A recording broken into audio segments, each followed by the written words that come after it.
এটা খুব বড় একটা জার্নি, এটা বলার অপেক্ষা রাখে না। সত্যি বলতে কি 1968 সালে যখন প্রথম গান গাওয়া শুরু করি, বাজাতে শুরু করি, তখন ভাবিনি যে 50 বছর পেরিয়ে আসবো। ওই ভাবনার থেকে কেউ শুরুও করে না। দেখতে দেখতে 50 বছর কেটে গেল, এইটুকুই বলতে পারি। কাজ যাদের সঙ্গে আগে করেছি, আমাদের পূর্ববর্তী প্রজন্মের যে সমস্ত মানুষের সঙ্গে, তারা প্রত্যেকে নমস্য ছিলেন। মান্নাদা, হেমন্তদা, সন্ধ্যাদি, এদের সঙ্গে কাজ করেছি, আবার এখনকার একেবারে বাচ্চা ছেলেমেয়েদের সঙ্গে কাজ করেছি। আমি একটা ব্যাপারে খুব ফ্লেক্সিবল এবং নিজে সবসময় একটা বোধকে জাগ্রত করাই যে কোনো শিল্পী ছোট নয়, এবং এখনকার ছেলেমেয়েও যারা কাজ করছে তাদের মধ্যে অনেক এরকম প্রতিভা আছে যাদের হয়তো আমরা আবার 50 বছর বাদে দেখতে পাবো। অন্তত সেই আশাটা তো করবই। এই জায়গায়, এই জার্নির মধ্যে থেকে একটা কথা বলতে পারি, গান বাজনার তো একটা আমূল পরিবর্তন হয়েছে সব দিক থেকে। সে রেকর্ডিং থেকে শুরু করে নির্মাণের জায়গা থেকে, রেন্ডিশনের জায়গা থেকে, সব জায়গায় একটা আমূল পরিবর্তন হয়েছে। তার সঙ্গে নিজেকে মানিয়ে নিয়ে এত বছর টিকে থাকা, এটা একটা শক্ত কাজ ছিল। তা সেটা আমি পেরেছি, এইটুকুই বলতে পারি। এবং ইচ্ছে একটাই যে যতদিন বেঁচে থাকবো যেন গান বাজনাটাকে আশ্রয় করে বেঁচে থাকি। শুয়ে রয়েছি বিছানায়, গান বাজনা করতে পারছি না, এইভাবে বাঁচার ইচ্ছে নেই। কাজে এই আশীর্বাদই সকলের কাছে চাইব যে এই আশীর্বাদটা করবেন যে গান বাজনাকে আশ্রয় করে যেন বাঁচতে পারে। 50 বছর পরবর্তী কল্যাণদাকে আমরা কিভাবে পাবো? দেখো, এখন যে কাজগুলো করছি একটা ইচ্ছে নিয়ে সবসময় করছি যে যে কাজগুলো রেখে যাওয়া যাবে। এরকম অনেক কাজে হাত দিয়েছি যে কাজগুলোর কথা আগে হয়তো ভাবিনি, কারণ সময় তো কমে আসছে জীবনের, বিশেষ করে কাজের সময় তো অবশ্যই কিছু কমে আসছে।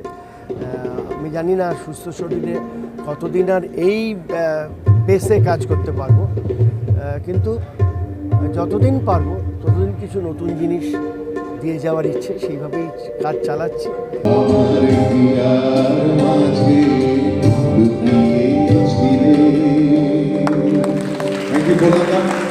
আরো অনেক অনেক গান।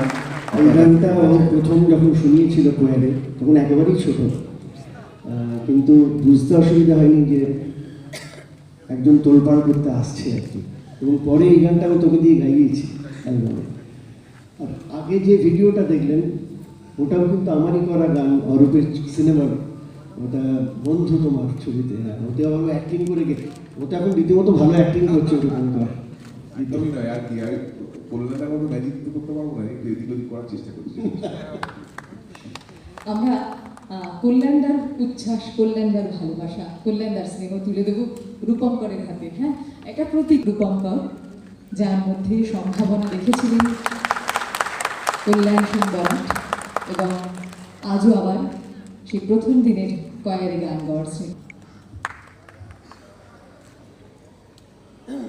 আমি একটু সুদীপ্তার থেকে একটা মাইকটা কেড়ে নিয়ে একটা কথা বলবো। আমি দিয়েই আছি। আমি এই কথাটা খুব রিপিট করি যদিও, আর একবার বলছি, আজকে আমার অনুষ্ঠান বলে বলছি না, রবীন্দ্রনাথের একটা কথা ভাগ করে নিচ্ছি। যেভাবে গানটা রূপঙ্কর গাইল, রবীন্দ্রনাথ ঠাকুর বড় মিষ্টি একটা কথা বলেছিলেন, যেটার একটা বিরাট প্রতিফলন আমার জীবনে আছে। উনি বলেছিলেন যে যখন আনন্দ করবে তখন শৈশবের উচ্ছ্বাস নিয়ে আনন্দ করো, যখন কর্মের প্রতি হবে তখন যৌবনের উদ্দীপনা নিয়ে কর্মের প্রতি হবে, আর যখন চিন্তা করবে তখন বার্ধক্যের স্থিতি নিয়ে চিন্তা করবে। তা আজকের দিনটা আমার মনে হচ্ছে একটু শৈশবের উচ্ছ্বাস নিয়ে আমরা ভাসি। এদের গানের পর হাততালিগুলো খুব জোরে জোরে হলে আমাদের খুব ভালো লাগবে, শিল্পীরাও আনন্দ পাবেন। দয়া করে সেই রাজ্য সঙ্গীত একাডেমির দিনগুলো যখন অনেক ছোট, সেই সময় কল্যাণদার অনেক স্নেহ পেয়েছি, অনেক স্নেহ সাহচর্যে আমাদের সঙ্গীত জীবন শুরু হয়েছে। এবং তারপরে 90-91-তে রাজ্য সঙ্গীত একাডেমি, এবং তারপরে আমি যখন আমার নিজের অ্যালবাম শুরু হলো 96-এ, এবং তারপরে যখন নিজের গান, একেবারেই নিজের গান করতে শুরু করি, তখন কল্যাণদার গান আমি বেশ কয়েকটা গেয়েছি। তো তার থেকে আজকে আপনাদের এই যে শৈশবের কথা, যেটা শৈশবের উচ্ছ্বাস, যৌবনের উদ্দীপনা নিয়ে তোমার গান শুনি। হ্যাঁ, সেরকম একটা গান শুনি। আমার অনেক অনেক সৌভাগ্য যে কল্যাণদার শুনি, তার আশীর্বাদ নিয়ে আমার গান শোনাচ্ছি আমি। কল্যাণ, আমি মাঝে মাঝে একটু গিয়ে তদারকি করি, কে কে আসছেন, কে কে এসে পড়েছেন। হ্যাঁ,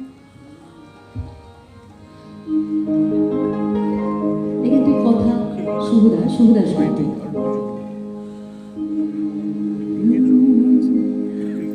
পাড়ি দেব স্বপ্নের দেশে মেঘের গাড়ি চড়ে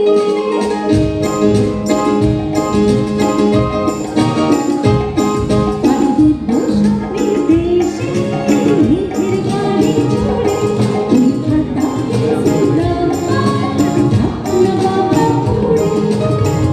পাহাড়ে বরষা ঠান্ডা ঠান্ডা দেশে কিংবা যাবো সমুদ্রে ঢেউয়ে ডোলা দেশে একটা কোথাও যাবো ঘর ছেড়ে বাড়িতে স্বপ্নের দেশে মেঘের গাড়ি চড়ে পাড়ি দেব স্বপ্নের দেশে মেঘের গাড়ি চড়ে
যার কথা বাংলা সঙ্গীত জগৎ কোনোদিনই ভুলবে না। যতদিন বাংলা গান থাকবে ততদিন ধনঞ্জয় বাবু বেঁচে থাকবেন। ধনঞ্জয় বাবুর দৌলতে প্রথম বাড়িতে হারমোনিয়ামের প্রবেশ, পিয়ানোর প্রবেশ, সেতারের প্রবেশ, এবং সেগুলো সবই আমার দুই দিদির কল্যাণে।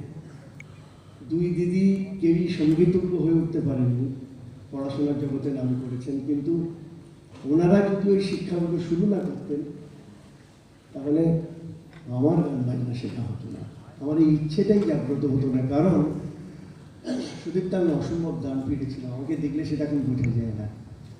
আমার পুরনো বন্ধু যারা তারা মনে করতে পারবে, মানে সিঁড়ি দিয়ে কখনো দোতলায় উঠতাম না, পাইপ বেয়ে উঠতাম, পেছনে একটা ল্যাগ ছিল না, এইটাই যা। আচ্ছা, এখানে কোনজন আপনি, বসে না দাঁড়িয়ে? বসে, আর আমার ভাই কবির। আচ্ছা, কবির বসা দেখে কিন্তু খুব একটা মনে হচ্ছে না চঞ্চল। চঞ্চল মানে আমি বাড়িতে যা জিনিস ভেঙেছি সেটার লিস্ট করলে মোটামুটি একটা খাতাতে হবে না আর কি। সেই জন্য বোধহয় পরবর্তীকালে অনেকটা গড়ে দিয়েছে। যাই হোক, আমি জানি না কিভাবে আমার বাড়ির লোক তখন আমাকে সহ্য করতেন, কিন্তু গান বাজনার ইচ্ছে তো সেই ছোটবেলার থেকে, আপন মনে গান করা, পিয়ানোর সামনে বসে নিজের খেয়ালে কিছু বাজানো, এরকম করতে করতে দিনগুলো কাটছিল। তারপরে আস্তে আস্তে যা হয়, খেলাধুলোটা একটা খুব দাপটে আমার জীবনে ছিল, খেলাধুলোটা খুব বেশি ভালোবাসতাম। একটা সময় এলো যখন খেলাধুলো না গান বাজনা একটা বেছে নিতে হয়। এরকম একটা সময় চলে এলো, তখন দেখলাম যে গান বাজনা ছাড়া বাঁচা যাবে না। ভাগ্যিস 68 সালে আমার মনে পড়ে, ঠিক 50 বছর আগে প্রথম অনুষ্ঠান করলাম। সেই আর এক বন্ধু, তাকে দেখতে পেলাম, দেবকুমার এখনো আছে আমার সঙ্গে গিটার হাতে, এবং অনুষ্ঠান করে গান গেয়ে 15 টাকা পেয়েছিলাম। সেই 15 টাকা আমরা 5 জনে মিলে 3 টাকা করে ভাগ করেছিলাম। সেই 3 টাকা খরচ করতে আমাদের 1 সপ্তাহ কেটে গেছিল, কিছুতেই খরচা করতে পারছি না 3 টাকা। তখন 3 টাকার দাম অনেক। যাই হোক, এইভাবেই শুরু, তারপরে আস্তে আস্তে পথ চলা, প্রথাগত শিক্ষা, এই সমস্ত আস্তে আস্তে এসছে জীবনে। কিন্তু বেসিক্যালি আমার যেটা নিজের মনে হয়েছে যে আমার কিন্তু একটু শুনতে শুনতে শেখাটাই বেশি করে শুরু হয়েছিল, এবং সেটা দিদিদের পাশে বসে এইভাবে। দিদিরা কি অনেকটা বড় আপনার থেকে? দিদিরা একজন 6 বছরের বড়, একজন 7 বছরের বড়, আচ্ছা। এবং দুজনেই অধ্যাপিকা, ডক্টর কল্পনা সেন বরাট এবং বন্দনা সেন বরাট। ওনাদের প্রভাব আমার জীবনে একটা বিরাট। যেরকম বললাম যে ছোটবেলায় ওনাদের প্রশ্রয় না পেলে হয়তো এই জায়গায় আসতে পারতাম না। আসলে যখন শুরু করেছিলাম তখন কি ভেবেছিলাম যে 50 বছর কাটিয়ে দেবো এইভাবে হাসতে হাসতে, লাফাতে লাফাতে, গাইতে গাইতে? আরো 50টা একটু এরকম অভিশাপ দিও না। সুরে আছে। যাই হোক, আমি আপনাদের আজ একটা কথাই বলি, আজ একটু অন্য মেজাজে আছি তো একটু সহ্য করবেন আমাকে, কারণ একটু বেশি কথা বলার ইচ্ছা আমার আজ হচ্ছে, যেটা সবসময় হয় না। কারণ এরকম সকলের সঙ্গে ভাগ করে নেওয়ার, আমার জীবনের অনেক মুহূর্ত ভাগ করে নেওয়ার সুযোগ তো সবসময় হয় না, যেটা অরূপ ওরা করে দেবে। কাজেই একটু হয়তো কথা বেশি বলবো, একটু দয়া করে ক্ষমা করে নেবেন। তারপরে গানের বন্ধুরা আসবেন, তাতে গান গাইবেন।